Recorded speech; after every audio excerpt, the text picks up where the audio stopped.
After a long, hot summer in Columbus, Georgia, the calendar has flipped to the month of September, and it's time to kick off the 2014-2015 Columbus State Athletic Year here on the Columbus State University campus. Hello, everyone. Stephen Williams here with you on Cougar Sports TV as we get set for the opener of the 2014 Columbus State women's soccer season. The Lady Cougars coming into this one, taking on the Trojans of Mount Olive out of Mount Olive, North Carolina. From Conference Carolinas, the Trojans hail, and they will take on the Lady Cougars in tonight's season opener. Stephen Williams here with you alongside my partner for the night, Tony Frankovich, a former professional coach and player across the way over in Europe and here across the United States, and now in charge of some of the youth soccer in the Red Star Club here in Columbus. Always fun on opening night to get out there. A little bit of jitters early on, but fun to get out there.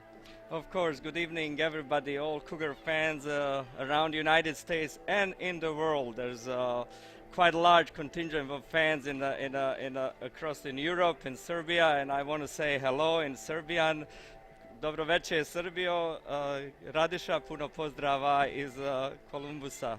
Radiša Tanasković i whole family of Rade Tanasković. Cougar Sports TV reaching all parts of the world here on this Friday night. It's been a very hot and humid afternoon. The clouds have settled in overhead, though, and it's made things a little bit cooler as the Lady Cougars take the field for the first time in 2014. Jay Itlick at the helm for his 11th season here at Columbus State. I'm sure it hasn't felt like that very often, but he's at the helm here for season number 11 as the Lady Cougars come out and get set with their back line of Andy Larice, Casey Davis, Shelby Rowling, and Becca Calder across that four-lady defensive line. And then in the up top, it'll be Chelsea Pearson, Nicole Corsione, Kelsey Pelletier will mix in as well. In the midfield, it'll be Cassandra Wade, Steph Kolwitz, a couple of Lady Cougars that are making their first starts ever in their first game as a Lady Cougar. And then Taylor Marks, the veteran of that bunch, who played last year in the midfield, as we are officially underway for the 2014 Lady Cougar soccer season.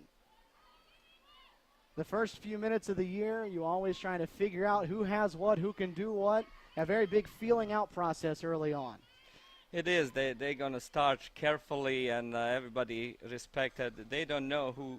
As every year when season starts, you know, you got new players. You don't know who you have, so they're going to feel each other for about 10, 15 minutes. It's Gigi Ramirez that's getting the start in goal for the University of Mount Olive under their head coach Matt Hissler, coming in here hoping to build off what was a little bit of a rough season for them last year. Had a tough go of things. Lauren Cowley along with Benedetta Abate, starting with Alex Weatherholt, Niza Vera, as Malin Parsons will touch this one for the first time in net for CSU. Ellie Barnes, Ray Williams, Nicole Poppy, Sydney Nelson, D'Amelia Brooks, and Kristen Power. The 11 in green for Mount Olive. CSU in their home white uniforms with the Navy numerals. CSU starting with 3-5-2 formation seems to me, but that's always changing. When they defend, that becomes 5-3-2. And I'm sure Jay is going to eventually go to 4-3-3, that he likes to play a very offensive formation. Yeah, the 4-3-3, the usual way he goes. Chose to go 3-5-2. He said it'd be better for them attacking-wise, more numbers forward. What other advantages does that create for them? You know, it creates actually mismatch on the wings. He has those two wing backs that can go up and create really quite confusion on defensive line. CSU, this is a very experienced bunch. They bring back 19 players that were on the roster last year. They welcomed back 3 players who took at least 1 year off. So they have 22 players on this roster that have at least a full year of experience. They brought in 4 newcomers with that bunch.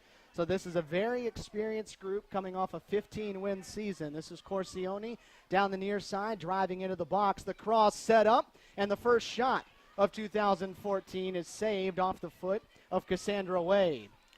Cassandra shanked on that shot, but that was great play through the flank. That's obviously what CSU going to do. They're going to attack through the flanks, and they're going to flood midfield with these 5 midfielders, so it's very hard to play through the middle against CSU. With all this experience that they have coming back, you expect the chemistry to be a little better, and it's so valuable because now you know who has what strengths, where to play the ball to, and you know when someone's going to be somewhere. Stephanie Kolwitz, definitely transfer from Georgia State, is a huge addition to CSU. As is she passing right now, beautiful touch, and she can score the goal. Jay wants her actually to get involved more attacking while she's defensive midfield. She has really tremendous shot, and we gotta watch for that. CSU adding the 4 newcomers, and with all the experience that came back, you'd expect the starting lineup to stay the same. They brought back 10 of their 11 starters, but the starting lineup not the same. They had some of these newcomers come in, proved to be very good right off the bat. Steph Kolwitz, one of those. Cassandra Wade, the other, who came in and kind of took spots away from people that played significant minutes a year ago. So Jay Entlick thinks he has a team that's stronger in all facets of the game. This is Corsione again, the reigning PBC Freshman of the Year and the leading scorer for this team a year ago. Had it denied, but the clearing pass doesn't go across midfield. 3-5-2 formation was popular in the World Cup, and Holland did quite well, and some other team, Chile and everything. So a lot of coaches going back to that because that what I said, there's mismatch on the flanks. These wingbacks coming up and they're not marked. And a few times I already saw it. You know, CSU had opening, but midfielder needs to see them to penetrate behind defense. Jay Entlick also saying about Mount Olive coming into this one, from what he had heard, they played out of a 4-2-2-2, so a different formation that from the midfield up, playing everything kind of right through the middle, taking away the wing, which is what CSU is trying to exploit when they have it. That's exactly what they're going to try to do. But it's going to be very hard for Mount Olive to match athleticism and technical ability of CSU. Lady Cougars 15-6-1 last year, and for the 3rd consecutive year had it come to a disappointing end in the NCAA tournaments. Penalty kicks, once again, were the downfall of the Lady Cougars in the NCAA tournament. They were able to get through Clayton State in the opening game of the NCAAs last year 1-0. before playing to a 1-1 stalemate with Wingate. I think Jay praying for NCAA to change that penalty kicks rules and go to golden goal. You know, they may be able to do something. There's a shot put on the net that time for Mount Olive by D'Amelia Brooks, the senior out of Lumberton, North Carolina. But I jokingly asked him during preseason, I said, so are you practicing that now? Is that something? He said, we've always practiced it, but apparently I need to do something a little different when we do it.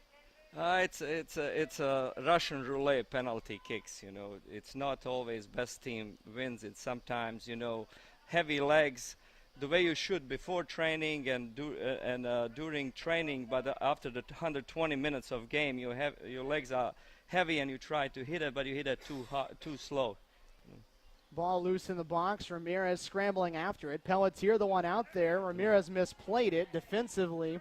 Cleared over the sideline that time by Sydney Nelson. Will give it back to CSU. And those penalty kicks, there's so much of a mind game, too. There's so much on the line, and Exactly. That's a long walk from midfield all the way up to the box. You have to be mentally strong, but also you have to be lucky, you know, hoping the keeper is no good on the other team. Well, you would think CSU deserves some luck now after the last 3 years. Corsione trying to flick it towards the goal, gets it on the second attempt, and Ramirez reaches up over the top of Taylor Marks to snatch it out of the air. This is a really good tune-up game for CSU for Sunday against number 2 team in the country, West Florida. I've seen him play earlier. They are very, very physical, very athletic. That's going to be a really, really battle, and I hope people will come to see that game. This is, of course, the CSU Collegiate Invitational. 4 games today. This is the 4th of those 4. We started at noon earlier today with a men's matchup. Shorter University, Eckerd College, as the offside flag put up on Chelsea Pearson. It was Eckerd that got the best of Shorter, 3-0. Had a 3-0 game in the second one as Lincoln Memorial took down Alabama Huntsville, another men's matchup. And as Tony just mentioned, right before this one, number 2 West Florida, a 4-1 victory for them in their season opener against the Lincoln Memorial women. That will be CSU's matchup Sunday on this field at 4 o'clock. If you're around Columbus, we'd love to have you out here. Otherwise, Cougar Sports TV, you're home for that game at 4 o'clock on Sunday. By the way, that wasn't offside, and I was looking when ball was in the air. You know, she was onside, or at least even Chelsea Pearson, another player who's going to make a huge difference for CSU this year. CSU feels like they've upgraded just about around the board as Pearson now gets on the run down the left side, trying to get to it, able to keep it inside that sideline. Working inside the box in that corner, chips one towards the net, and Ramirez doesn't have to move and able to grab it out. They feel they've upgraded, though, with some new starters in the midfield, and they feel like the other starters in the back line and at the forward position all taking steps forward, and they've really added to the depth of this team, and now their 15, 16, 17, 18th player are much better than they were in the past. Especially in women's soccer, girls tend to get hurt a lot easier than boys because they go 100% on. They don't know how to avoid or fake, you know, fall, flop, and everything. So they go 100% in and they got hurt. So when you're deep, you know, later in the year, that's going to make difference. It's one of the things that Jay Antlik has harped on in the past few years. He felt he had a good enough 11 to win, but it was the girls he had to bring off the bench that may have been a little bit of a drop-off from his starters, and the separation between them and the other team. Corsione with an attempt, the goalkeeper outside the 6-yard box, able to make a sliding save, and CSU will have its first opportunity on a set piece. I would like to see CSU forwards really pressure those defenders. They don't seem to me very comfortable on the ball. So if I'm sure Jay going to make adjustment and he's going to have these girls pressuring those defenders and cause error. This is Taylor Marks, a sophomore for CSU out of Fayetteville, Georgia. Midfielder chipping this one in from the far side. Pearson hit it in the wrong direction, was wide open, and now Kolwitz trying to strike from outside the 18 and missed it wide to the left. A couple of good looks, though, at it there. Stephanie can score long-range goals, and expecting her to make herself a little bit comfortable. She was telling me when they play some preseason games, she was rushing those shots. If she settled down a little bit, I saw her score some fantastic goals. CSU got several preseason scrimmages in, and one of the things Jay Entlich loved about it was they scored and scored a lot. Played a couple of practice games against some club teams from around the area, even scrimmaged up against a guys team at one time. My boys team. Yeah. Your guys. It was 2-2 game. It was a great game. And a lot of boys on that team will play Division I soccer. A chance, though, for them to get to see better athletes, bigger, stronger, faster, and a better tune-up than some of the girls' teams that they were able to scrimmage against. This is Pelletier on the near side of the field. Trying to dance around the defender there, Nelson. The crossing pass, knocked down. Pearson with that pressure you were talking about, able to get it back. Pelletier with another chance. Skims one into the box. Again, deflected away. Not out of the clear just yet, though. Calder to the outside of the 18. Marks working in reverse. Plays it forward. Pearson gets loose, able to take an attempt at it, and they're going to allow them to play on. Pearson upended. A corner kick coming up, and our referee in the center says clean tackle. Chelsea looked there for a big swing and big bomb. She needed to get to the ball quick and quickly release that ball, shoot quickly, so she paid the price. So I hope she's okay there. Couple of times, though, on that possession, you saw more pressure on the defense like you talked about, and they weren't able to clear it away. This is Marks again. This time she'll try from the near side of the field. Into the center, but right where Ramirez was standing. Corsione trying to crash in at the last moment. You will not see Columbus State very often here in Columbus in this month of September. You'll see them tonight. You see them on Sunday. And that will be it for the month of September. They will head to Pensacola, Florida next weekend for a invitational. They'll return the favor and go to West Florida and play in an invitational there in Pensacola. And then they will venture out on a bunch of road trips in September. They're not back at home until October 1st. So this is your only chance to see them here at the Walden Soccer Complex in September, tonight and Sunday. Chelsea don't look good there. I hope she can walk it away, but it doesn't look good right now. That's going to be a huge loss if we lose her. But I don't see any movement on the bench, so she might be. Jay doesn't seem to be worried about it at the moment. I guess we're more worried than he is. He knows how tough they are. Flying up from the midfield, Larice plays it forward, but a little too strong on the touch there. Ends up with it on Ramirez. Larice, the one who's sliding up from that back line into the midfield with a 3-5-2 formation. Pelletier, the forward, that's dropping back from the front to play in the midsection.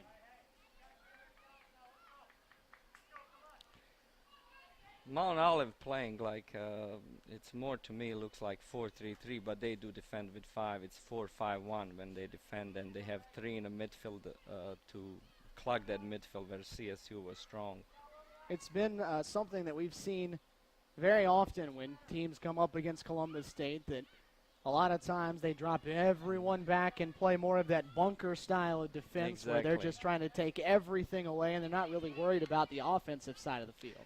If they get something on long ball, they'll take it gladly, but they're not going to build anything. I don't think so, although they look good now. It was Brooks playing it over into the center for Poppy, working against 3 Columbus State players there, and they're actually going to get, I believe as Kolwitz they said, grabbing there on the shorts of Poppy and setting up the free kick opportunity. Working here in the 15th minute of action, the opening half of the 2014 women's soccer season for Columbus State. Mount Olive, the team in town for the first matchup for CSU before number 2 West Florida on Sunday. Malin Parsons has a little trouble with it initially, but able to scramble and find it just fine before any pressure comes in. There's a long ball trying to connect with Corsione. She'll get out behind the defense down the right side. Great speed Yeah, for far Nicole. post. Right outside the 18. Marks will There you hit go. it off the outside of the left post. And a goal kick coming up, but a good strike from Taylor Marks. That was great development of a play from the flank again, as we said, and Paul was played in the middle to Marks, who was wide open there, and CSU got to do more of this. So far, most of their success coming down this near side, throwing it out in front, letting Nicole Corsione or Kelsey Pelletier get on the end of it, and trying to center it back up in the middle and let someone finish. It does seem that the field is tilted a little bit this way, and ball keeps coming to right side. We didn't see much from left side from CSU. Talked a lot about the CSU attacking group so far in this one. This back line returns fully intact in this starting four, usually a starting four, as now they get a run down the left side. Again, it's Corsione. Trying to dribble in. She led this team in goals last year with 11 of them, and she'll set up a corner kick here. It's just a matter of time that CSU going to break him down. It was 3v3, and there's no way those three defenders can match CSU. CSU got to have a little bit quicker decision making, quicker execution. They're a little bit taking time of releasing the ball. Again, Taylor Marks setting up for it. This once again from the far side. Swings this one short. Deflected out of the box by Lauren Cowley.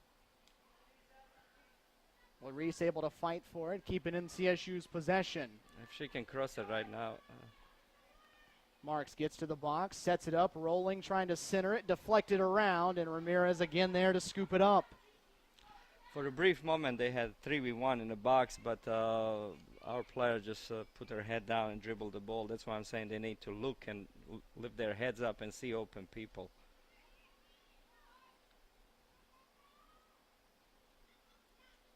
Still searching for the first goal of the year in a Columbus State game, and here's an opportunity for Mount Olive working forward. Poppy with it, trying to dribble around Kolwitz in the midfield. She'll fire with the left foot, but nowhere near the net, and a harmless shot.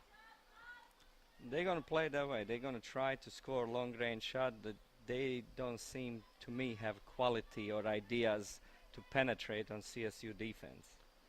That back line, Calder, Davis, Rolling, and Larice, the back line that started the majority of last year, and that's a welcome sight for Jay Etlick, whose defense struggled a little bit at times last year by his standards, but that was a bunch last year that had a bunch of new people that they were trying to mix in. Andy Larice was a midfielder when she got here. She's backed up into the back line last year. Becca Calder was a transfer from Louisiana Monroe they were trying to incorporate in. Shelby Rolling was coming off a knee injury and trying to get her feet up under her. So they had a lot of new variables last year. There's no new variables in that back line right now. That one played out over the side. Kelsey Pelletier forcing the pressure. Just deflected out over the sideline, and Becca Calder will come up to trigger this one in with 27 minutes showing on the clock here in this first half on Cougar Sports TV.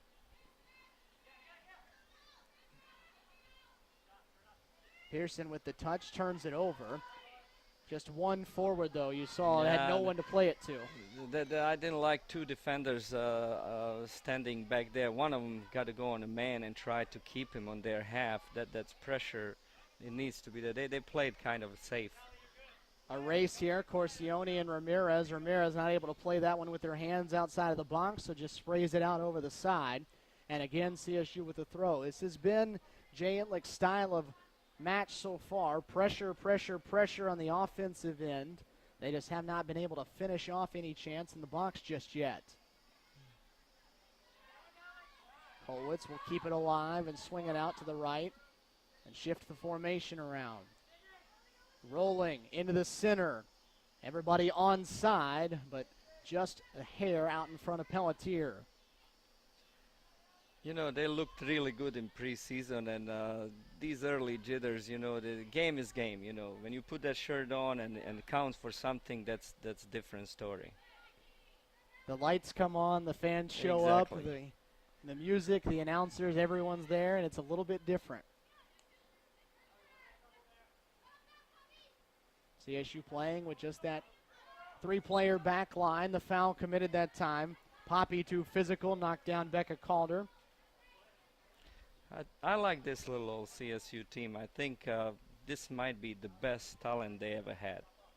I think Jay Enlick wouldn't stray too far to say that's the case either, and it may not be necessarily 1 through 11, but it's what he's able to bring off the bench as well. You remember he has sitting over there a former freshman of the year that has decided to come back and play for this bunch, and Kiana Nicholson, and we'll get into that when she gets in the game. He has some girls that have started for him in the past that now come off the bench, so there's a lot of depth and a lot of talent sitting over there next to him right now. Kiana definitely will bring different kind of, shall I say, dynamics to the game. This is a Columbus State bunch that comes into this one with 5 all-region selections during their career, 4 all-conference selections, 2 freshmen of the year in the conference play, and they return 98% of their scoring from last year. They scored 47 goals, 46 of those are back on the roster. So this is a bunch that is all back here in 2014, and they have some unfinished business they'd like to take care of on the national level.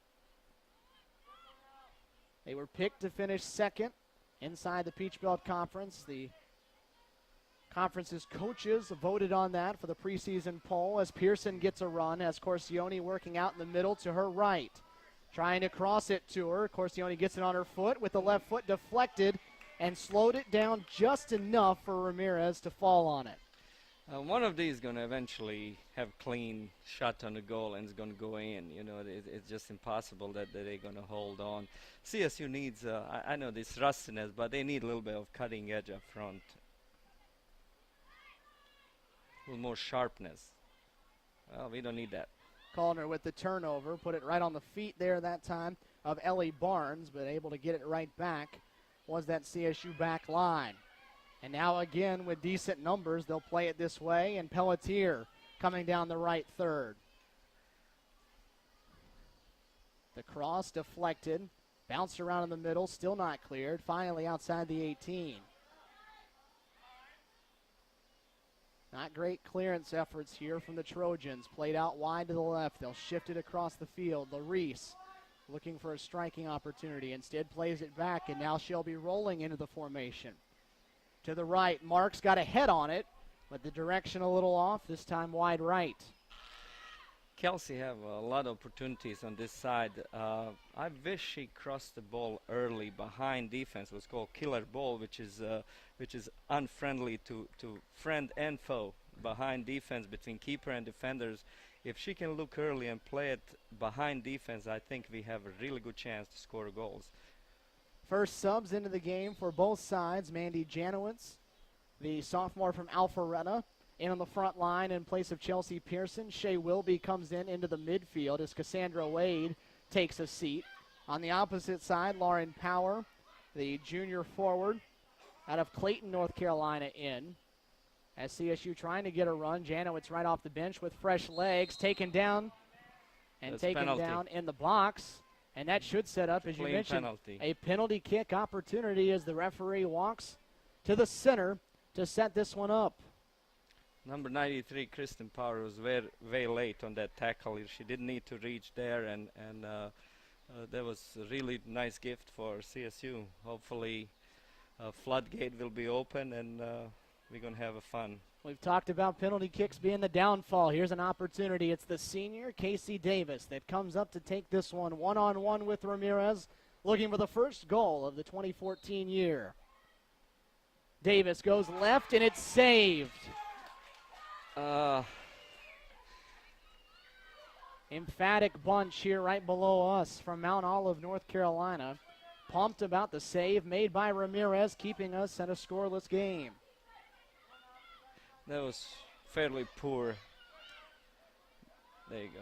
Now Janowitz out on the run. Goalie Allen off her mark. If Janowitz can get to this will be an easy one. It's a race, though, and it's saved out of there. Good individual effort, and then Ramirez comes back to save it again.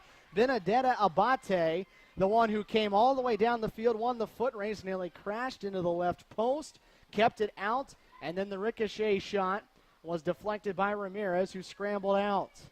Goalkeeper Misha Hatcher did very good putting pressure on came out and made it difficult for CSU. But This is Marks again from the corner. Shelby rolling, lurking there with Corsione and cleared away by D'Amelia Brooks. One missed opportunity after the other right now here through the first 25 minutes of this one. I don't like if CSU keeping him in a game for too long, then second half could be pretty difficult. Corsione back flicks it into the box, headed away. Finds the foot of Kolwitz. That's foul there.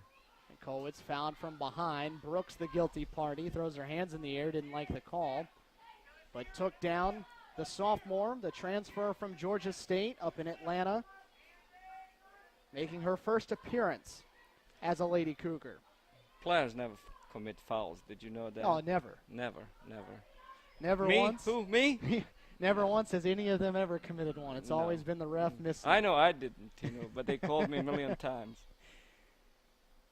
CSU will play the free kick Good out set. wide left. This is Pelletier. We'll see what she can get on the cross. Hits it low. Deflected away. Right back to her. Jess Hickey, the one who is subbed in, who got in the way of that. Corsione gets ahead and hit it high. A lot of opportunities. I mean, could have been easily 3-4 nothing CSU. Should have been. It's not could have, should have been. And you see the style, though. Every time it's down the outside, cross it back into the center. They just haven't either found the right person or they haven't finished it when it's gotten there. I wish they make decision a little bit sooner. I think that's something that Jay going to point to them in a halftime. Is that something that comes with time as the season goes along, maybe a little more comfort level? It does. Janowitz playing well off the bench so far, driving to the 18, to the center for Marks. Couple of defenders there. She'll hit a That's low a one, great and that shot. one will go off the right post and into the net. Golazo. We call it. That's super goal. It's a low shot. The best players in the world, they score the goal. It's not rocket shot bombs. It's the one that finds a corner, barely goes in. Messi, Maradona, Pelé, that's their style of goal. Right there into the lower right 90 for Taylor Marks. Snuck it right past the keeper. And the sophomore has the first goal of 2014 for CSU. Taylor scored 4 of those in her freshman campaign here in Columbus. She has her first as a sophomore, and the Lady Cougars are on the board.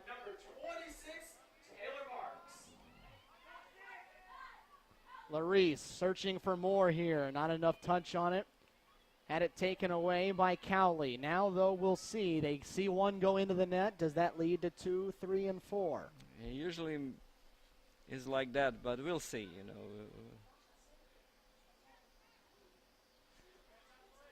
Again, I saw great run by CSU. Mandy Janowitz and midfielder didn't look down deep, I know who he was with the Bourne. She made great diagonal run. There you go. She did again.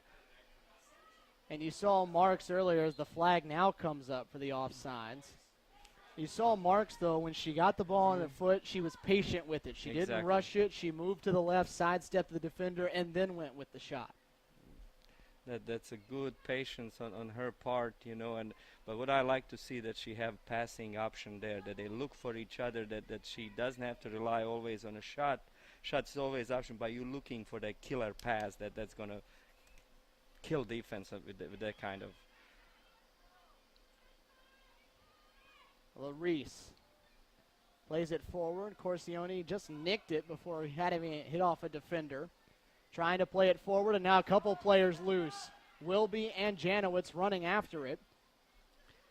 There's definitely a weakness in the center of defense and holding mid for Mount Olive. I think we can penetrate up to gut, and we already had breakaway and stuff like that. I think that's also what Jay can look for, runs up to gut. Cowley and Kristen Power, the two playing in the center back right now in this Trojan back line. CSU has been behind it on multiple occasions, and they finally finished one off. Behind it again, but a little too early was Janowitz. You know what, a lot of people getting frustrated with runs. I'm sure Jay is a little bit frustrated too, but, best goal scorer in the world where we call they are born in offside position. When they on, they have breakaway, they score the goals.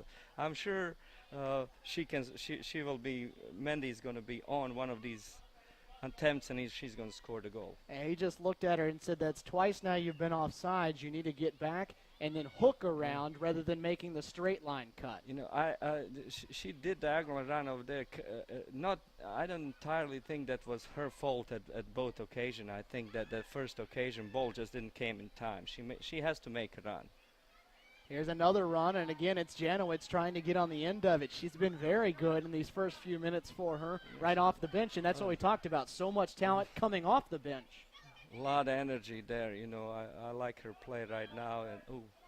Here's an offensive player loose off of the goalkeeper Parsons and into the back of the net for Jess Hickey to notch this match to 1-1.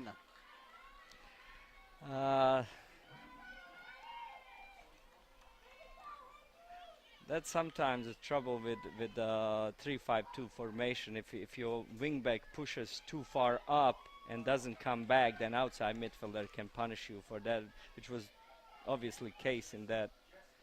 It was in this case. Just a brilliant ball, though, across the side, found her in stride, and she crushed it. Exactly. That was great finish, a big-time finish from her part. Well, we may have spoke too soon about opening floodgate here. We may have ball game here. Hickey, a forward out of Leicestershire, England. Redshirted last year. Getting a chance here in her first action as a Trojan and able to put one in the net for the equalizer here in this first half at 1-1. Working in the 30th minute of play here in Columbus, Georgia. Again, you saw a whole front line, about 4 Lady Cougars there ready to go on the attack, and now, though, you sacrifice a little numbers on the back line. Yeah, it cost us, but, you know, you're not going to change what you're doing, because in reality, we causing them a lot more trouble than they causing us. I mean, there was just a little bit lack of concentration and communication. Pelletier going forward, and Corsione offsides this time. This was something CSU had trouble with last year. They try to get so aggressive with those runs, and they play so many balls over the top that unless you time everything perfect, run and pass, exactly, it's tough. Well, you know, I personally don't have problem with this, you know, because they're very active, they're moving, you know. It has to be good timing between pass and run, and right now we don't have that cohesion. Davis able to finally clear it out over the side. It'll be a throw for Mount Olive coming up here with under a quarter of an hour to go in this first half. Trio of subs set to come on for CSU at the next opportunity. That's one of the things the Lady Cougars will have. Plenty of players for Jay Entlick to turn to when he feels like things are slowing down or he doesn't like the way things are going. Taylor Marks tried to clear. Our referee in the center got in the way of it. Well, he should give a yellow card to himself. I'd like to see that. We can give him yellow card. Yeah, yellow from you. There you go. Malin Parsons with the punt. Good job by Shea Wilby to get on the end of it. Taken back the other way, though. This is Hickey racing for it, rolling, able to hit it out over the edge. It was Hickey that got the goal that tied this match at 1.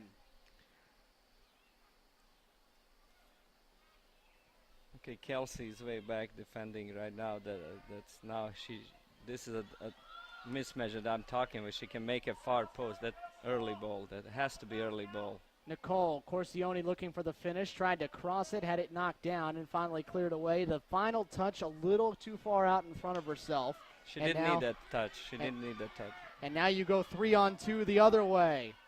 Davis able to slow it down. They play it back, and now off to the right, and Hickey was offside. He dodged the bullet there. You saw how quick it can turn. So many numbers offensively turns into a mismatch on the other end. Generally, you know, you want one of these wing backs always stay a little bit back, so you always have 4 in the back, so 3 can shift, and one of those center backs can shift to the side. Right now, that's a hole for us when both of them going. It's okay to go out and attack and everything, but defensively first, that's priority. And we've watched on numerous occasions Shelby Rowling, who's the center back, the left center back. She's even moved up and played. So there have been as few as 2 players in the back line for CSU as they finally get a chance to send on what is now a quartet of subs. Tori Hood, Claire Belay, Jessica Sauer, Ashley Miller. The 4 coming on, Janowitz, Kolwitz, Calder, and Larice. You know, that early chance we had, that ball has to be crossed early across the 6. It will be easy tap in. Janowitz actually staying on. It was Corsione that came off. So a new look across the front half of the field here for CSU. Scrambling to the back. They'll let Ramirez slide out and get this one. Tori Hood, the one there, applying pressure. Some new faces, some familiar faces, but new faces for CSU. During that substitution, Claire Belay sat out all of last year, battled injuries throughout 2013, ended up taking a medical redshirt year. And then Ashley Miller, who played several years in this program, then left school last year, transferred, came back in the spring, decided she wasn't ready to give this up just yet, and she's back now for her senior season. There's a great run in the middle again. We have to see those run up to gut. Shea Wilby made a run that ball should have been passed right away toward the goal, chipped in, and we would have breakaway. The ref is going to stop play here and come talk to Lauren Cowley after that foul and whistle there at the midfield. She took the ball and kicked it out over the sideline.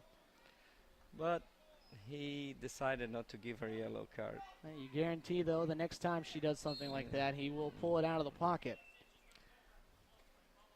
Casey Davis to take this free kick just across midfield. A long flight. Tori Hood got a head on it, and it's just wide left. Boy, goalkeeper Gigi Ramirez was way short. I mean, she was in no man's land. You know, she needs to say 10 Holy Marys for that and earlier chances.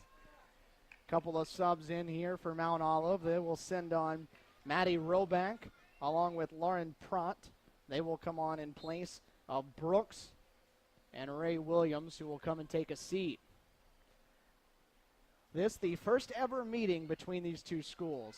Mount Olive and Columbus State. In Columbus State's previous 10 years as a program, never gotten together on the pitch for a game, so they'll do so tonight. The Lady Cougars, though, are 6-0 all-time against schools that are currently in Conference Carolinas with Mount Olive, so they do not have a blemish on their record yet against Conference Carolina. This is Pelletier, the cross. Tori Hood in there, and she'll finish. We called it earlier that's going to happen. So Tori Hood comes off the bench, and she's in on 2 chances right away. She just missed on the header off the free kick, and that time the quick cross found her knee, and she tapped it right into the center of the net. Exactly. That was fantastic cross. That center of defense, we said, is kind of pretty, shaky. So ball came right on the 6-yard line. That's away from the keeper, behind defenders. Fantastic work. A half a goal is Kelsey's.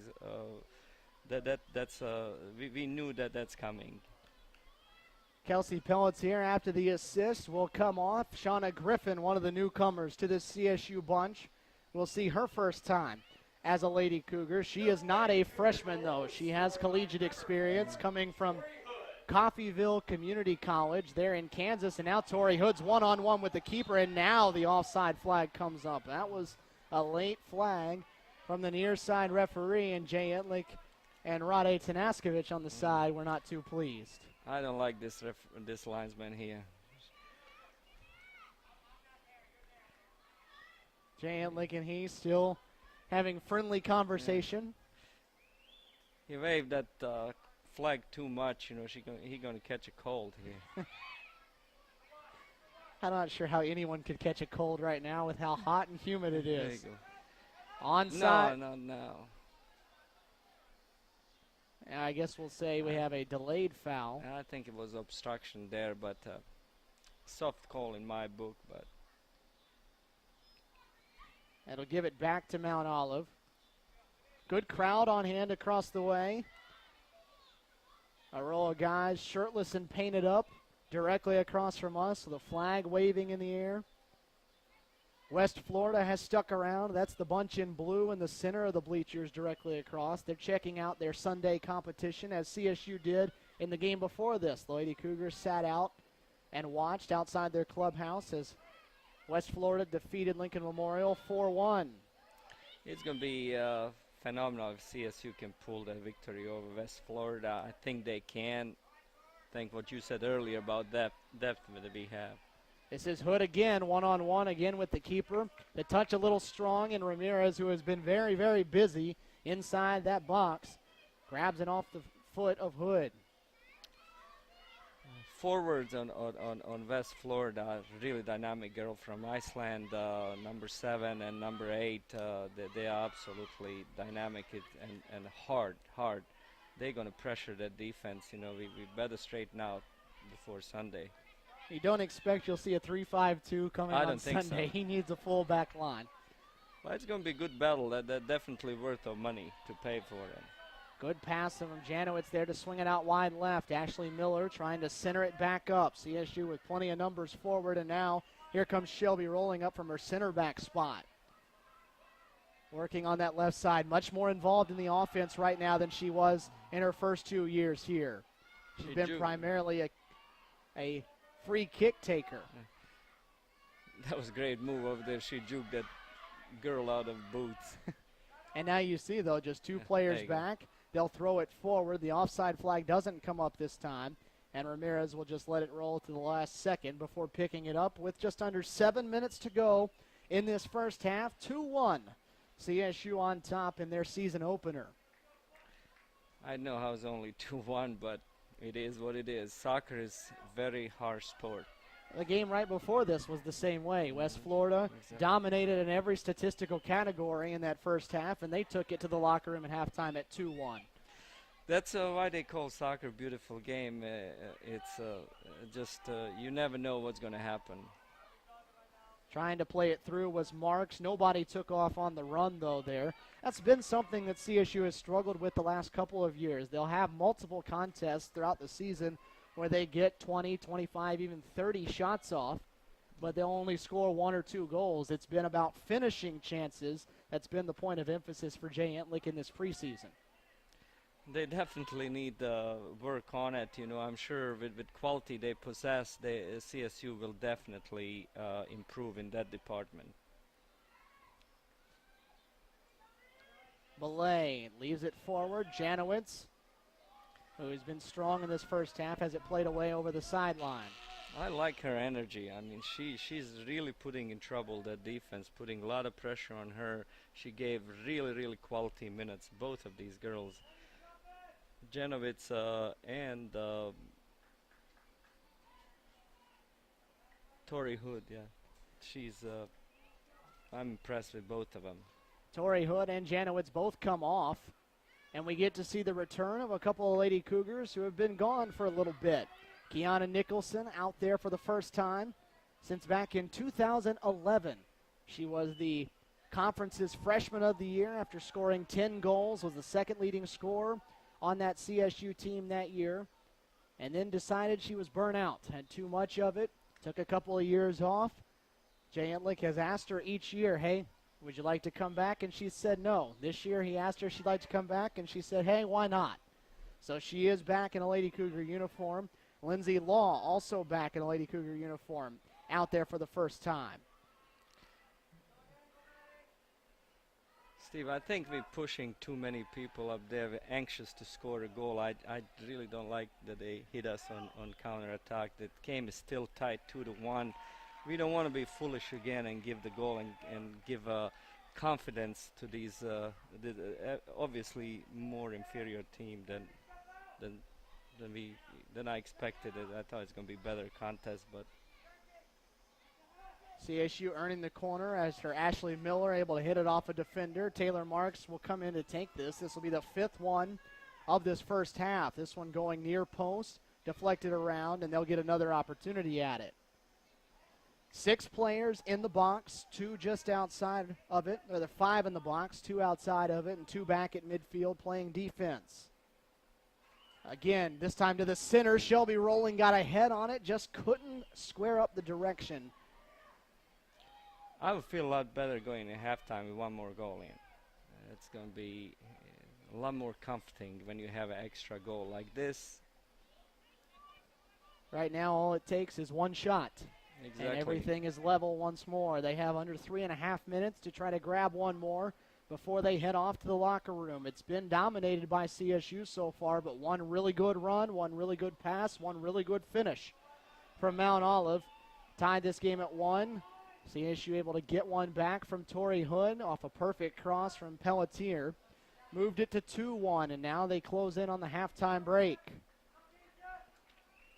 It's funny thing, soccer, like no any other sport, statistics mean nothing. You know, in every other sport, if you have so-and-so yards, completed passes, and percentage of shooting, you're normally winning the game. In soccer, you can have all stats in your possession that you're dominating, and still you're losing the game. That deflection off of the Mount Olive defense goes wide of the net, but sets up yet another CSU corner. This will be their 7th so far, and their 3rd in the last couple minutes. I think it's about time we score off of set play. This time they'll change up the kick taker over there from the far side. This will be Shauna Griffin, the newcomer from Dublin, Ireland. Sets from that far side. Drives it towards the center. Ramirez punches it up in the air. Not out of trouble just yet. Still alive. Belay floating one. Whoa. And that one lands into the net. Oh, baby. What a shot. Claire Belay, I think, surprised herself as that one floated over Ramirez, and there's the goal you were asking for. Exactly. It's totally different halftime speech now than it would have been at 2-1, and I think there's a lot of relief on Jay Antlik and all his coaching staff, Roddy and Mary down there. I think they're relieved after this goal. Claire Belay, after a redshirt year last year, scores a goal here. She had 2 as a freshman. And now CSU will try to add another one with just over a minute and a half to go. 3-1 where we stand now. These 2 goals that we scored, are gorgeous, professionally done, big-time goals. Kiana Nicholson takes her first shot back in a Lady Cougar uniform. Strikes it from the 18 and right into the hands of Ramirez, who's now made 7 saves. 3-1 for the Lady Cougars. Taylor Marks, Tori Hood, Claire Belay with goals for CSU. And now they search for more. Miller, a low cross that's deflected away. You mentioned the 3 goal scorers that they have in this one, and none of them are their leading scorers from last year. None of them are their big attacking forwards. They're getting goals from other spots. That's actually good news for Jay Antlik. Getting help from all over the field right now on the attacking end. They have talent to do it. So. This one loose in the box. Ramirez down to the ground to take it before Shea Wilby is there as we rolled near 30 seconds to go in half number 1. Very good first 45 minutes so far for CSU. 1 defensive lapse let down, turned into a goal. Other than that, they've kept Mount Olive off the board, and they've put in 3 of their own. I don't know, we don't do possession stats here, but CSU must have been 70%. I would say it's at least that. At It's least probably 70. higher. That's a generous number. The clock ticks down. The horn is going to sound, and we head to the locker room at halftime. 3-1. CSU leading in game number 1 of this 2014 season. It was Taylor Marks that finally broke through for CSU in the 26th minute. She was able to finish one off to make it 1-0. 4 minutes later, it was Mount Olive that answered right back as Jess Hickey on a beautiful cross was able to strike one off of Parsons and into the net to tie it at 1. Tori Hood finished a perfect ball off from Kelsey Pelletier in the 36th minute to give CSU the lead back. And then Claire Belay just a couple of minutes ago floating one from well outside the box, 25 yards or so out, and dropped it just under the crossbar. And all in all, they'll walk to that locker room feeling pretty good about how 45 minutes went. I think they're pretty happy with this 3-1 score. Could have been, should have been more, but let's don't be greedy. We still have 45 minutes, and I think CSU going to open up that floodgate that we've been talking about. They take a 3-1 lead to the locker room. They'll take the halftime break, and we'll take it with them here on Cougar Sports TV. 3-1. Lady Cougars leading Mount Olive at the half.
3-1 our score here at the half on Cougar Sports TV. Columbus State leading the University of Mount Olive in the opening game of the 2014 season for the Lady Cougars. 3 first-half goals. They surrender 1, and now they'll get set for the final 45 minutes. Stephen Williams here with you along with Tony Frankovich.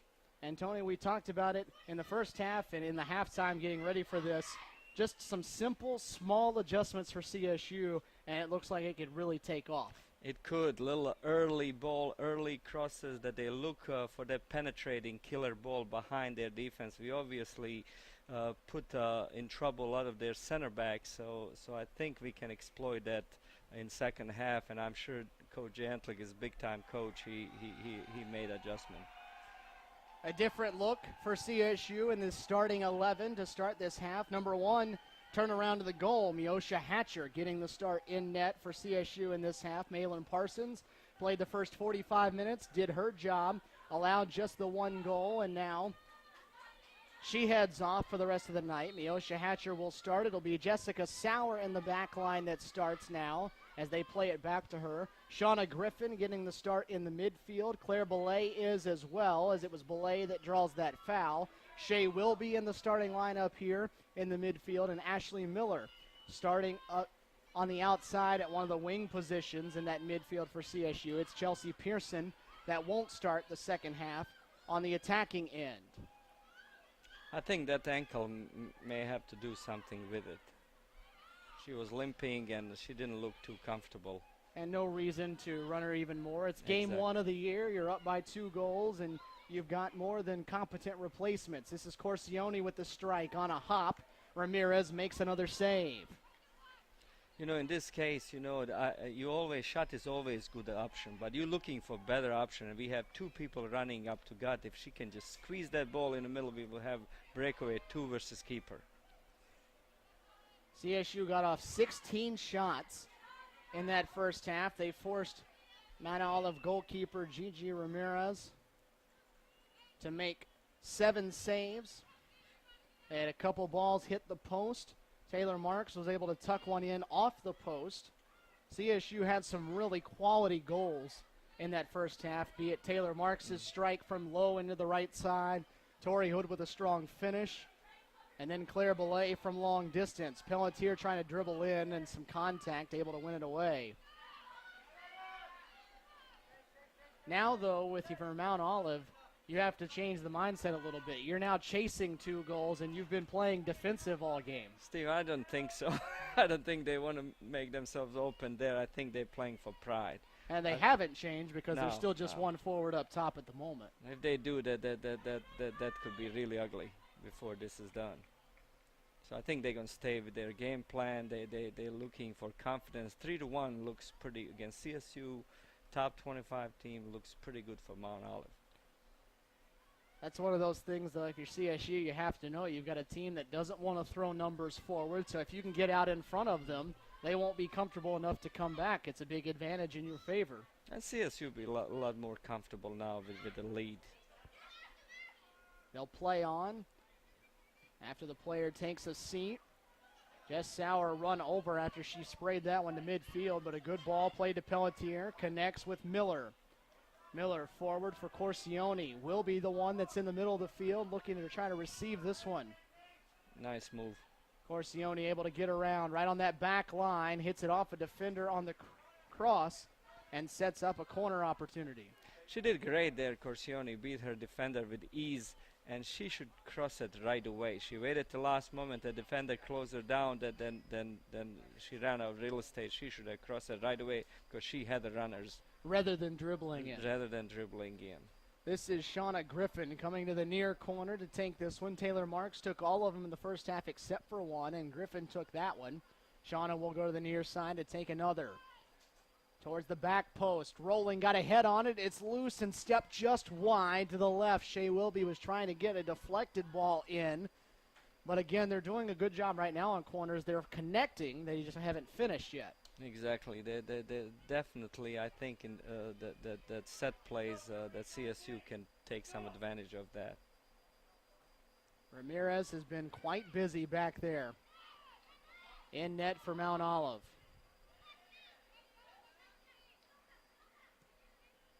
Shelby Rolling will spray that one over. This Mount Olive bunch, as we mentioned, it was not the greatest of years for them. 1 year ago, they missed out on going to the Conference Carolinas tournament. The first time that had happened to them in quite some time. And they're hoping, after they bring most of their pieces back from last year, they're hoping that it will be a better year for them up there in Mount Olive, North Carolina. Actually, they try to play soccer. They try to pass. You know, it's not boom ball. They don't play boom ball game. You know, what they started in the game. They connect here, trying to dribble in. They get inside. Here's an opportunity for the cross, but not able to get enough on it. We'll see if she's able to clear. The ball should have been a little bit deeper. Now she should cross it. Now. Instead of dribbling, but she'll Yeah, dribble all the way into the box. Try to leave it for Pelletier, and the defender again in tight space.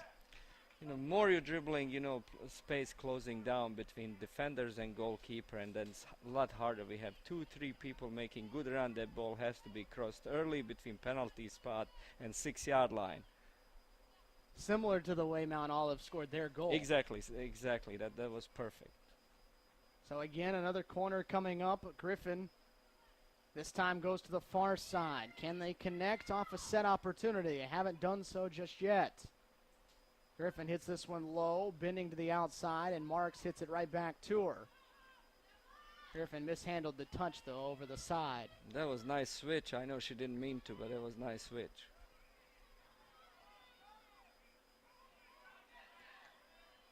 Tried to be clear, deflected off of her own player, and then the clearance that time off the foot of Wilby, and setting up a goal kick opportunity. Mount Olive will play in the first game of Sunday's action here at the CSU Collegiate Invitational. They'll play against Lincoln Memorial.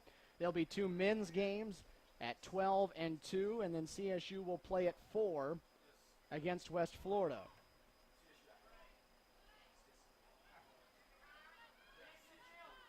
They'll let Mount Olive get up in that first game, and then they'll be able to get back out of town. That's a long trip for them back to Mount Olive, North Carolina. Our good friend and radio broadcaster, Scott Miller, it's his favorite place in the world to go. He loves visiting Mount Olive, especially on baseball trips. Where else you rather be? Where else would you rather be? That's what he says. We're having good time here. Here's Pelletier in a foot race, one-on-one with the goalkeeper, Kelsey, trying to finish the cross. Attempt at the goal that time is slid away by Ramirez. Looked for a moment like it was one-on-one, and the defender closed the ground. Again, that extra touch we have, and we should we have extra touch or 2 and sometimes 3. You know, that should be, as soon as she passed that defender, keeper was coming, moving at her, she should take a shot because keeper cannot react on time. We want to be waiting for perfect shot, and we don't want to shoot out of or pass out of our comfort zone. Another corner opportunity now. CSU moving into double digits in that department. Right into the center. They connect again, but not squared up to the net. This one will just be hit right over to Jay Entlick, who has good touch on it. Jay Entlick is sweet left foot. I think Mount Olive right now, you know, they're looking anywhere will do it. Clear that ball, anywhere will do it. Steph Kolwitz, who started the game in her first time in a uniform for CSU. She'll come back on here in the second half now. Shea will be the one that sits, so Kolwitz swats in that midfield section. If I'm not mistaken, I think Jay Entlick's going to try to push her a little bit up the field, maybe to be more like attacking minded, attacking mid. I already see her behind forward, so she likes her holding midfield position, but she could be deadly, and that fine touch that she has, penetrating ball, I think that this may work for us. The goal kick lines up on the foot of Pelletier, who nearly was able to fit one through to Corsione. Instead, they'll bounce it around in the midfield. This is where CSU feels it has the huge advantage, is in the midfield with the 5 that they're playing in there. Still just 3 players in that back line. It's Davis, Rolling, and Sauer currently for CSU. as Ashley Miller took a rather awkward fall off the foul, but able to hop back up. And CSU tried to play it quickly through, and the referee blowing the whistle on it. That was obvious foul, but I wish he played a one touch to our forward over there. You know, it was open. So we need to really polish our quicker release of the ball. CSU plays it short to the left for Rolling. And it's one away. A nice job that time by Niza Vera. Won that ball from Rolling, drew the foul and the possession back. Rolling just slow played that one a little bit, and the defender closed the gap. I was right. Stephanie Kolwitz is there as attacking midfield behind two forward, number 10 spot. Another CSU foul. Pelletier the one. That's the guilty party. Just over 35 minutes to go left in the season opener for CSU. So far, so good for the Lady Cougars. 3-1. They lead Mount Olive in the first time these two have ever matched up in women's soccer. Pelletier trying to get around the defender, unable to do so. That's Benedetta Abate who stepped in.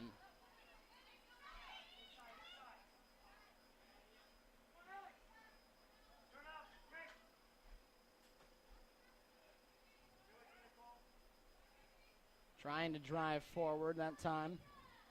For Mount Olive was Poppy. Still alive. Brooks trying to win it away from two players. Trying to set up a crossing attempt, but just too much pressure from CSU defensively. Mount Olive seems to be without idea. You know, they have no idea how to penetrate. They want to just dump the ball in the box, and whatever happens, happens. There's no creative play. There's a little bit sweet touch by Steph Kolovitz.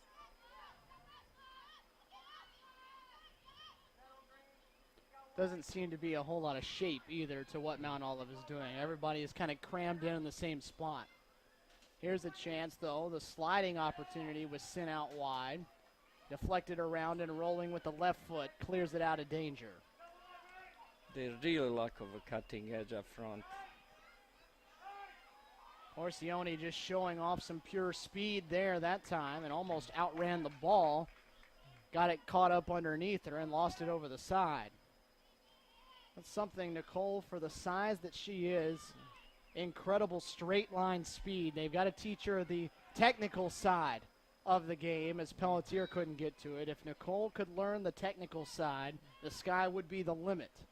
She is dangerous. Nicole Corsioni is a very, very dangerous player with her runs and being very one busy bee. Her and also center forward Mandy Yanovitz. There was a lot of energy there. Pelletier able to dribble around the defender. Power. The cross. Found Corsioni for a moment, still alive. Nicole will hit it off the goalkeeper and deflect it over the crossbar. I tell you, Ramirez made some big-time saves. That was saved. Nothing to do with luck. This was pure reflex save, big-time save. Corsioni that time got it on the first touch. Didn't touch it to herself. Exactly. Crushed it right into the center. As Chelsea Pearson will come on. Shauna Griffin will come off. I'm really glad that Chelsea is back. You know, that's a really, really good news. I think for CSU, it is going to be big for Sunday. Taylor Marks to the near side to take the corner attempt for CSU. They've had plenty of chances at this. Looking to finish one for the first time. This went a little deep. Taylor Marks will reset it out wide right. Belay stings it towards the net, looking for a second one, and nearly able to drop it in. Gigi Ramirez really impressing me right now. She's MVP of Mount Olive today. It should have been at least 3-4 more goals, and she keeps him in the game. Claire Belay has showed phenomenal touch from 25 to 30 yards out so far. Already dropped in one goal from that distance and nearly had a second. This one a driving ball to the center. So much pace to that one flying in, and CSU couldn't control it. In women's soccer, you know, they for headers, you know, usually they a little bit weaker than boys. They just don't want to head the ball with authority. That one was much different than the other corner kicks we've seen. The Yeah. other ones have been high loopers. That one stung as hard as could be right through the center. We did poorly of execution. It should have been better. That cross deserved that better finish. Pearson's cross a little strong that time. Trying to connect with Corsione, her partner in crime up top. It's interesting. Chelsea is now playing wingback over there. It's a time now for Jay Illich to try to figure some things out. You know, play with some formations. See if he can figure something out in live action that he likes. This is Kolwitz. Plays it wide left for Miller. One-on-one with the defender, dribbling toward the end line. The cross deflected. Defender got in the way. Now this back line that has not been very busy is going to set up a corner for Mount Olive. Casey Davis way too strong on the pass back to the keeper, Hatcher, and Mount Olive gets a gift of a corner kick. Exactly. The Casey should have been tight on their center forward and tried to keep the ball on their half. Right now she gave her that room. I saw first half that cannot happen on Sunday. Cannot happen. It's going to cost us. Subs coming in for both sides. CSU will replace both of its forwards. Pelletier and Corsione will come off. Tori Hood and Mandy Janowitz, who played really good minutes in the first half, come in. This is the first corner opportunity for Mount Olive, and now they'll get a second as Casey Davis just hits it well out to stop that effort. Hickey in for Mount Olive. She owns the only Mount Olive goal of this one. Beautiful cross and finish. Lauren Power to Jess Hickey back in the 30th minute. This one will fly over everybody on the second ball. A missed opportunity there, misstruck by the Trojans. That's Tori goes. Now Hood flying down that right side. That's the early ball. That's the early ball. Just. And here's a turnover. Sets up that opportunity. Miller with Janowitz to her right. Finish Connects. right away. Extra touch. Yeah, there was what you talked about exactly. One too many touches on it. Miller tries to bend one towards the right post, and Ramirez again makes a save. That's two touch. Receive, bang. I'm Fire not it. sure. Ramirez looks like she may be, I guess, cramping is what it It's is. gotta They're going to be. stretch her out. Well, I think they're in serious trouble when goalkeeper cramping. Especially the way that Ramirez has played so far. She in was this one. busiest on the field. Well, they may decide to put her up front. Maybe she can score some goals for them. The training staff for Mount Olive will hop on out there, make sure that Ramirez is okay. Ramirez, this is her, how about this, first collegiate action. A freshman out of Kill Devil Hills, North Carolina, from First Flight High School. She was an ODP player over there in North Carolina, and so getting a chance here in her first collegiate game, and despite the fact that she's down on the scoreboard, it's been a good debut for her. It's excellent debut for her. 12 saves already, and there have been other times that she's come out and made plays on balls that haven't been saves. She came out a couple times on breakaway and really altered play for CSU play. She could have, if she was late, that would be goal most likely. But she came out and made it difficult for CSU. That had to score on second effort, and they didn't do it. She's been at the forefront of this CSU offensive barrage so far here. 22 shots, and very many of them have been in the area of the net. This is where CSU can probably take advantage. They pull back too far. I think she doesn't have good kicking. But the way I saw it, we are too deep. We should be up the field a little more. Nearly a perfect ball off the head of Kolwitz. Now this one played forward and rolling.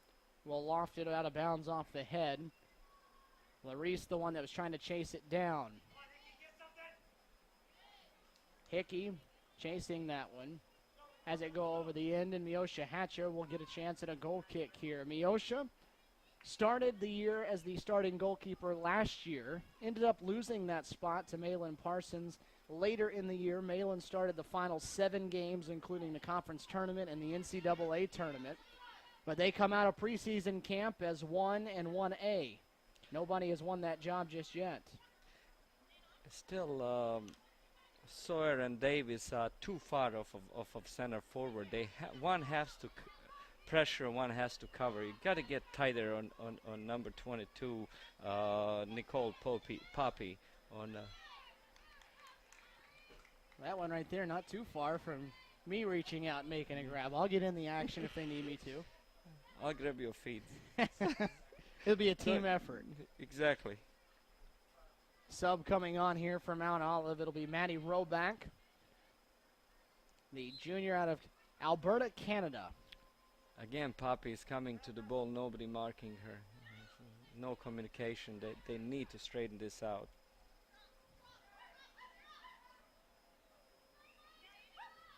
(3-1) where we stand, 26.5 minutes remaining on the score clock here at the Walden Soccer Complex here in Columbus, Georgia. The opener of the 2014 season. High expectations for this CSU bunch, and for most of the night, they've delivered on what they're expecting to look like this year. 3 first-half goals have put them out to this 3-1 edge. Tori Hood getting one, Claire Belay getting one, and the first one of the year for CSU came from Taylor Marks about midway through half number 1. I'm actually glad to see that Mount Olive putting pressure on our defense a little bit. We need to be able to solve that pressure, not just kicking it out of bounds. That's not good defending always, There's a time you can kick it out when you're under the pressure, but when you have a ball, this is kind of game that you try to build from the back. Mount Olive has spent more time here in the attacking third in the last couple minutes than they had really the entire half so far leading up to it. So they're not ready to go away just yet. It's still, despite how lopsided it's been on the field, it's still just a 2-goal game. One shot here for Mount Olive, and you're looking at a 1-goal contest. Here's Janowitz with numbers. Able to step around with the left foot. Deflected away by Ramirez. And cleared out. Again, she comes up huge in net. This is a far post. Again, look at this same way gave up a goal, but that's a good recovery over there. Again, though, trying to connect, it was that same group. That was Power on the left side and Hickey coming down the right. That very early ball that you mentioned all night long. I like Andy Larice.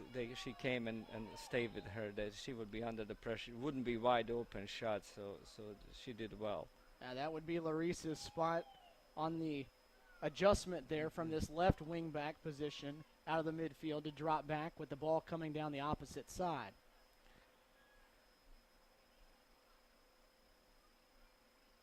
Now we're playing 5 in the back. That's that transition for 3-5-2 to 5-3-2. CSU showing a bunch of different formations here on the opening night.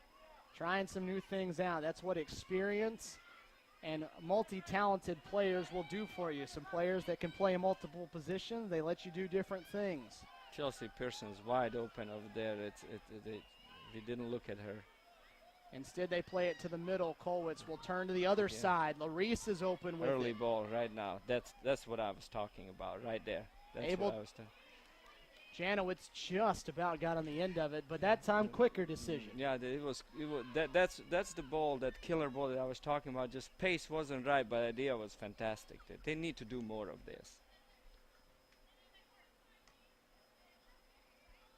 This one bounced right over the midfield line and out of bounds. It will allow Mount Olive to get a couple of subs in. Casey O'Hara along with Jocelyn Yurchak will both come in. Poppy sits down, as does Sydney Nelson. This Poppy is not, Nicole Poppy is not a bad little player there. She was giving us trouble. she has some support, we could be in a little bit of trouble. Poppy, another one like Hickey, who scored the goal that redshirted a year ago. So Coach Hissler able to get some of these girls in his program, let them sit for a year, see how things are done, develop a little more, and now having good impacts in their first action with this Trojan program. Taylor Marks with good control, plays it right, a little out in front. That time for Mandy Janowitz. Now Pearson, who's been playing in the midfield here in this half, able to drive forward and show off her forward skills.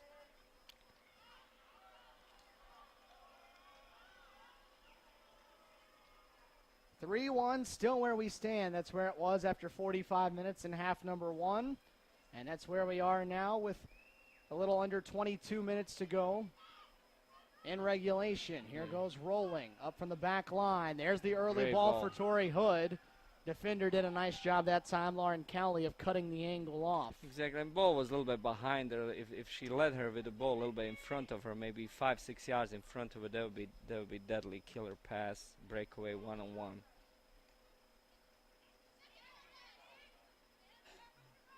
That was great run out the back.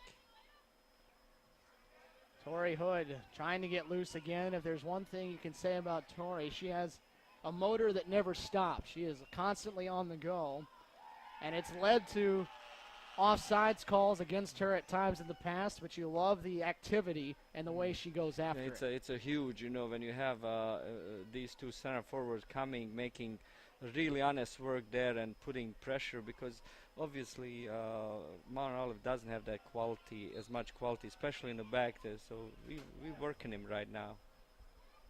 Cassandra Wade, Kiana Nicholson in as subs for CSU, as that one's flicked towards the net, but wide of the right post. I think we're good for two more. I think 5-1 would be a really great scoreline for us. I think that's what Jay looking for. We deserve that, but in soccer, as I said, it's hard sport. You don't always get what you deserve. Very rarely do you get what you Very deserve. rarely.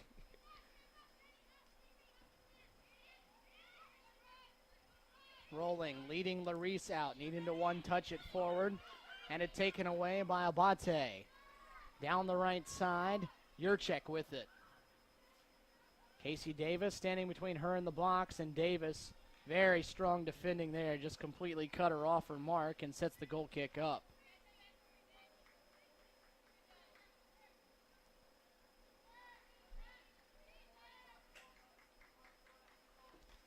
(23-4). That is the advantage for CSU in the shot department. So far in this contest, Gigi Ramirez in goal for Mount Olive has made 13 saves. Larice on the near side, looking to center it. Finds Tori Hood, couldn't touch it to herself enough. Hickey on the clear. For CSU, though, the attack never stops. Doesn't matter score, time of game. It's constant go for Jay Entlich's bunch. There's a chance now. Pearson on the right side, being defended, able to get around the Cross it defender. now. She does cross. It's deflected right back at her. Finds Nicholson with the left foot. And that one grabbed again by Ramirez. That's what we're looking for. Quick release, quick shot. Kiana has gotten 2 shots off tonight. Both of them have been very quick turnaround strikes with the left foot from nearly identical spots, but on opposite sides of the field. And Colwitz that time gets the best of D'Amelia Brooks there in the collision near midfield. She plowed there. That was probably the easiest call of the night for our referee there in the center. Good, it wasn't yellow card there. I think he's very lenient tonight. He has let them play for the most part. It was good game, fair game. Brooks finds this one on the second ball, slides it out to the right. Hickey, though, on the wrong run, has it get by her.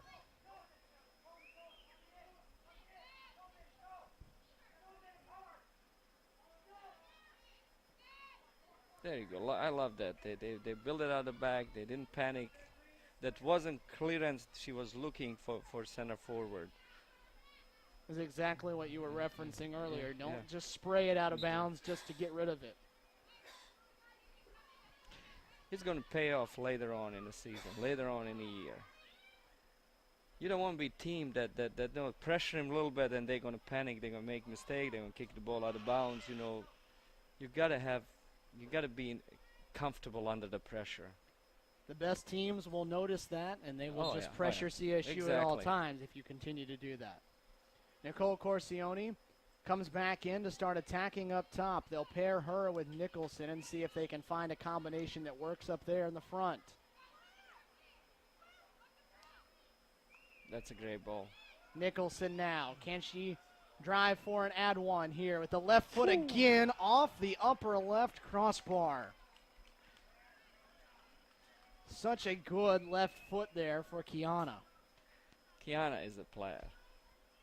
She's a huge addition this year for CSU. Give you quality minutes, you know, and put pressure on starters. You know, they know she's quality, and we'll see what the year is going to bring for her.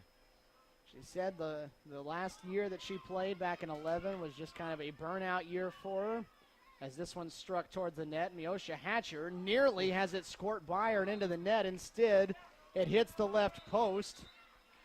And now it'll set up a corner kick opportunity. Had some weird spin to it, and she dropped down and took the short hop and didn't field it cleanly. That's a terrible call by linesman. That ball wasn't out of bounds. That hit the post and bounced in front of her. He wasn't in position to make that call. I still don't like this guy on this side. He's not been your friend tonight. No. You and him have not seen eye to eye on very many things. No, I'm not gonna buy him a soda or something or lunch tonight, dinner tonight. There's no dinner on you for him? No. He's not getting any of whatever that was you made before? I'll make no comments anymore. Corner opportunity coming from the far side. It was short, and they'll give it back to her. And this opportunity on the cross, way out wide and back behind the net. Perfect cross if you are CSU. Just what you Behind wanted the to see. goal is exactly what we're looking for. Becca Calder will come in on the substitution for CSU. With these three in the back, what I notice, you know, we are too tight in the center. Like they're playing like we have two in the back, like we play with the four. With five, you know, those three has to spread out a little bit. You know, cost us a goal there. Here also, when they penetrate to the left side, we were too tight. It was like 10 yards apart. We need to be like 20 yards apart. Cover a little more ground. More ground to Exactly. cover when there's three versus when there are four. Because no reason they're playing one forward and all of three of our men marking one of theirs.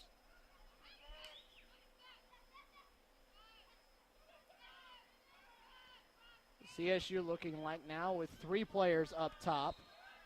As Cassandra Wade draws the foul, it looks like the formation is shifted again. And now Chelsea Pearson, Nicole Corsione, and Kiana Nicholson all playing up top. That's a trio of players that can score from any spot on the field. Exactly, and Stephanie Kolwitz is back in holding mid. I guess Jay sees that she's more comfortable and valuable as a holding midfield. He just continues to tinker. He's got a lot of toys to play with, Oh, so he's that- finding out what the best combination is. This is Kolwitz that'll take this free kick, drives one toward the net, just off target to the left. Subs coming in for Mount Olive. That was good 45-yard shot. I mean, she has the power to do it. And Stephanie, what Jay like to call girly goal, it's not ball goes and there's snow on it, lands behind the goalkeeper, you know, in stratosphere and goes down. She shoots it straight, you know, and bender and everything. She was the one who took that corner earlier that had so much Yeah, pace to it, that low line drive. This one gets over the top of the CSU back line. This is Barnes, one of their leading scorers last year with 6 goals, tied with Alex Weatherholt for the team lead in that spot. There you go. That's that, you know, comfort. Corsione, fresh legs, and you can see him as she flies down this near side again. She outruns the ball, Yeah. though. She's moving faster than the ball is on a couple of occasions. You know, you like that energy, though. Her first touch is a little bit rough, but you know, she works hard. You know, as a coach, you can't ask for more. This is Nicholson in the near corner. Able to just deflect it right off of the defender there, Abate. Is this the one that we're gonna finally see the goal? And this will be corner kick number 12 for CSU. We've seen them keep it low. We've seen them try high. We saw them sting one to the center. Oh, Stephanie's gonna put that one.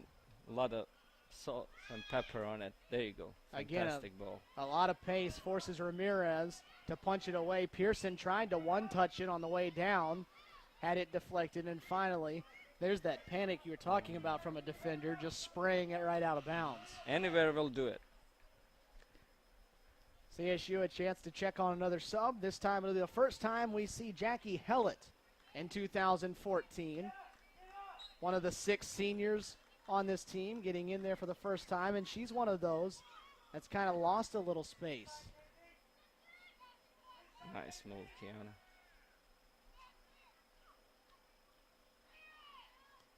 Claire Belay will try to hit one. It'll go wide to the right.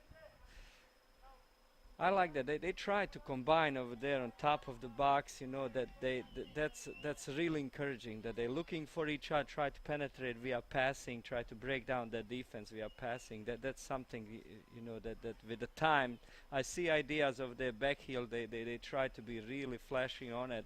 You like that? You got to be unpredictable. Chelsea Pearson will come off as Kelsey Pelletier will come back on. CSU again just setting up different combinations of forwards out on the field right now. Larice plays a good ball down the side, and Nicholson, who has good speed. Early ball right now. That's a little too late. Does not do so. Falls to the ground. No foul called, and she's able to step away from it. That's what I'm talking about, early pass. If she play it early toward the goal, just touch it forward, it's going to be breakaway. So we really, in a lot of situations, like I would say 10 situation, we could have breakaway if we made this kind of pass today.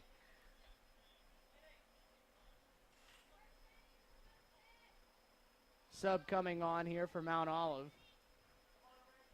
This time they'll get Sydney Nelson back in there.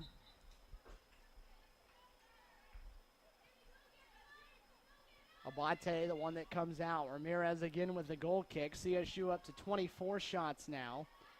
As Jackie Hellett does what she does best, use that height, the tallest player on the CSU roster, to win a ball out of the air. Jackie Hellett, one of those that has unfortunately lost a little time from where she was last year because of the influx of talent that CSU has brought in with some of these newcomers. She played a decent amount of minutes last year, and it's just tough to find time on the field at the moment. This time that she can prove Coach Jay wrong and you know, try to get a lot more minutes. You know, it's a good problem to have if you're Jay a sweet Etlick. problem to have. Not quite sure where to go because you have so many options. Makes his job difficult. I listened to him. He was talking to one of the local news stations the other day out here, and he was talking about all the girls he has coming back, and he said it makes his job easier because he doesn't have to teach all new stuff. They all know what's going on, but it makes his job harder because he has to make a lineup. He has to make substitutions. Who do you put in? You know, it seems to me this team could be week-to-week basis, different starting lineup. You know, there's a lot of talent here. Via whether it's formation differences for scheme or whether someone's playing better than somebody else. So many different options. The really only place that he doesn't have as many options is in that back line. But he's never been a guy that's substituted very much in that back line. He finds 4 or 5 he likes, and those are the only 4 or 5 that get in there. That's a golden rule of good coaching. Jay's big-time coach, you know, experienced coach. You don't make back changes, unnecessary in back four, because it's so critical for them to play together. There you go. This is Nicholson, one-on-one with the keeper. Kiana looking for her first of the year. Colosso. Goes to the right, puts it in, and Kiana Nicholson tallies a goal in her first game back in 3 years. Did I call that, or that she's going to score the goal? that was a big-time goal. You know, she didn't kill it. It was just easy chip. You know, I think she gives a little bit to CSU. She's going to be golden substitution for Jay, maybe starter. She may force his hand before time is done. That's what I was talking about. You force the coach, you know, to tell him, hey, I want to play. I want to start. I want more minutes. You don't need to talk to players how good you are. You know, prove it on the field. Lady Cougar goal was scored by number 25, Kiana Nicholson. Oof. Player down in the midfield Stephanie. there. Kolwitz hopped right back up, though. She's a tough kid. Needed just a second, and she hops right back up, and they play on. 4-1 where we stand, 8 minutes and change to go here in Columbus, Georgia, on what has turned into a pretty decent Friday night. I like the scoreline a lot better than 3-1. Or didn't I tell you Stephanie Kovitz played for me You did. since she was 9 years old to like 15 years old? Now we'll get some more substitutions. Lindsay Law coming back in, getting a little run here late in place of Corsione, and now he will make a backline change as he will get a chance to debut Summer Culberson, one of his 2 freshmen that he has this year. She comes from Augusta, Georgia. There's a giveaway across midfield. Culberson getting right back into the action, able to step that one away from Poppy. Corsione is Terminator girl over there. This is Nicholson trying to track it down. She'll get to it before it'll go over the line, and she'll set it up from the near corner. Trying to drive past. Centers it up without a lot of pace as That's she what was I'm taken talking down. about. That Poppy receives the ball and our 3 defenders, you know, two has to mark 2 forwards tight and 1 drops back for cover. That's what we need to fix it. Because, you know, when they go in transition, they let receive, she turns, and now transition of all of our rest of our team, like 7 players, has to go back 70 yards. When you have other team pinned in their half, you want to keep him there. And it's a key that these defenders are aggressive and cover each other and going first to the ball. Down to 6.5 minutes here. 4-1. This was the final for West Florida in the game right before this one. And those two, CSU and West Florida, will match up. Sunday, the showdown between the two. CSU ranked number 26 in the country in the preseason polls.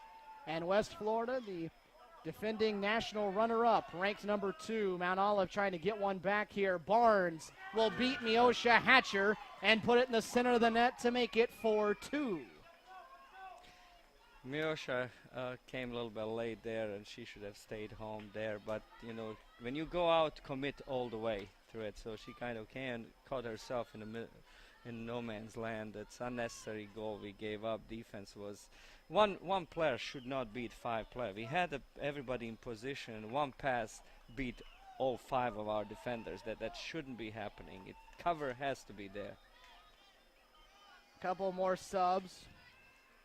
Jessica Sauer, Taylor Marks coming back in. Shauna Griffin in there as well. CSU has it down to a 4-2 game now, but still just 6 minutes to go. Barnes with her first goal. She tied for the team lead last year. A 2-time all-conference selection for Mount Olive, and she did that in her freshman and sophomore years. So as a junior, she's trying to become a 3-time all-conference Carolinas player. Griffin with a good win there on a 50-50 ball up in the air, but nobody there to receive it. So there will be plenty of room for improvement between now and Sunday. Plenty of things for Jay Ellick to get to the chalkboard and look Great at. ball. Pelletier had it slid away on a sliding save again. Ramirez, that time, unlike Hatcher, more decisive, came right after it. Exactly. And that was great rhyme by Pelletier. You know, she is one busy bee. Fireball. Seems to be the common description of all of these forwards for CSU right now. There's so much energy, and they're always on the move, and They're fresh, you know. there's so many options, they get a chance to rest. One of the beauties of the depth that Jay Entlich's bunch has this year. So many different places to go. This There is she Pelletier again. Drops it off for Lindsay Law. Touched out wide over the end as we close in on 4.5 to go. It's going to be we better buckle our seats. You know, it's going to be pretty rough ride on Sunday. It's going to be tough game, and the nature, the way West Florida plays, you know, it's going to force CSU to play physical as well. They have to. Pelletier from the 18, just over the crossbar. I really want her to score the goal. She deserved one. She really did. Got an assist earlier on a perfect ball she played to Tori Hood back in half number 1. Hasn't been able to find the net herself just yet. CSU will look for a little revenge against West Florida. They opened the season against each other 1 year ago over in Savannah in the Armstrong tournament they played in, where they played number 1 and number 2 in the country to start the year. Jay Entlich threw no punches last year when he made the schedule out, and they played West Florida all the way to the very end, and in the final seconds of overtime, literally the final seconds, gave up the deciding goal in a 3-2 loss. See, Jay Entlich don't care about seeds and seedings and ranking and everything. He knows that those 2 games going to be worth of gold later in the year. He knows his team's going to find a way into the NCAA tournament. And once you get there, it doesn't matter who you play or what seed you are, you still got to win.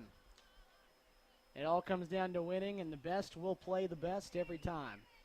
You in the college football, you rarely see, you know, big game, first game or first 2 games. I see my favorite Florida State playing, you know, these Mickey Mouse teams. This year it was Oklahoma State, but they're playing Savannah State or somebody they beat like 70-0 or Citadel.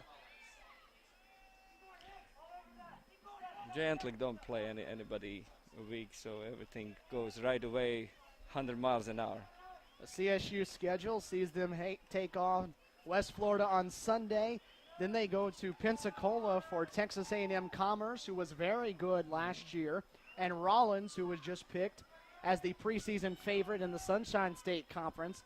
Then they head to take on a very good Lee team that came here last year and handed the Lady Cougars a 4-2 loss. That's a team that was a powerhouse in NAIA before they moved up. Then they head to Armstrong, who is always good. Then they have road trips to Tusculum and USC Aiken. USC Aiken last night tied Wingate, who is number 10 in the country. So this schedule in September is not for the faint of heart. Exactly. This is a very busy and hard schedule. But you know what? I'm looking at this schedule, and this schedule will pay off in November. Absolutely. When they get to conference tournament time, and when they get to that NCAA tournament, you cannot say this team will not be battle tested by that point. They will have played in close games. They will have played from behind, from ahead. Good teams, bad teams, all different styles. They'll have everything you need to go into competition there. That's how Jay sets it up. I think they're still looking for team chemistry. I don't see that cohesiveness and team that they see each other. They know where they are, that they feel each other, where she's going to be or something. They're really looking for that team chemistry that they what we call playing on memory. So if I have a ball, you know that I know that Jessica making runs. So this is Lindsay Law playing it out wide for Pelletier. Under a minute to go now. CSU set to move to 1-0 on the season as they are looking to start their 11th season of soccer here in Columbus with a bang. So far, so good for them. 4-2. And it looks like, barring a late one here in the final 30 seconds, that's the way this one's going to end. This was just the 3rd time in 11 years that CSU has opened up on their home field. They were a perfect 2-0 coming into this one, and they're about to be 3-0 in home games to open up the season. Down to 12 and counting. Columbus State is set to take down Mount Olive. 4-2 is going to be your final score. The Lady Cougars will be 1-0 on the season, and for Mount Olive, 0-1 to start the year for Matt Hissler's bunch. All in all, a couple of defensive mistakes for them, a few sloppy exchanges. But again, they finished off 4 times, had a lot more chances, and all in all, a good start. I think it's a good start. You know, as every coach, Jay, looking, you know, mistakes and everything. But there's encouragement of up front. We did create a lot of chances. We had just one good touch, good ball away to have really 100% scoring chance. So it could have been ugly if we done that today. And I think that that's going to be with the year coming, with the season coming. I think they're going to fix all those little things, little glitches they had. For CSU, Taylor Marks got the scoring started. Tori Hood netted a goal. Claire Belay got one in that first half on a beautiful one shot from 25 to 30 yards out. Kiana Nicholson, in her first year back after 2 years away from competitive soccer, able to net one in the final few minutes of regulation, and they take a 4-2 victory over Mount Olive to move to 1-0 on the season. And now they'll enjoy this for the rest of the night. And then you got a big task at hand on Sunday. Number two West Florida comes in here, and you won't be able to get away with some of the things they got away with tonight. No, you won't. It's going to be worse. It's going to be a very physical game, and that defense, our defense, going to get tested big time, because they, like us, having really, really dangerous forward. Their midfield was aggressive, defense was aggressive, so we'll see actually more picture of CSU what we are against really tough competition. 4-2 the final score. Partner, I enjoyed it. Appreciate you coming up here. Same here. Thank you very much. I enjoy it. Good night, everybody in America, and laku noć, Radiša in Serbia.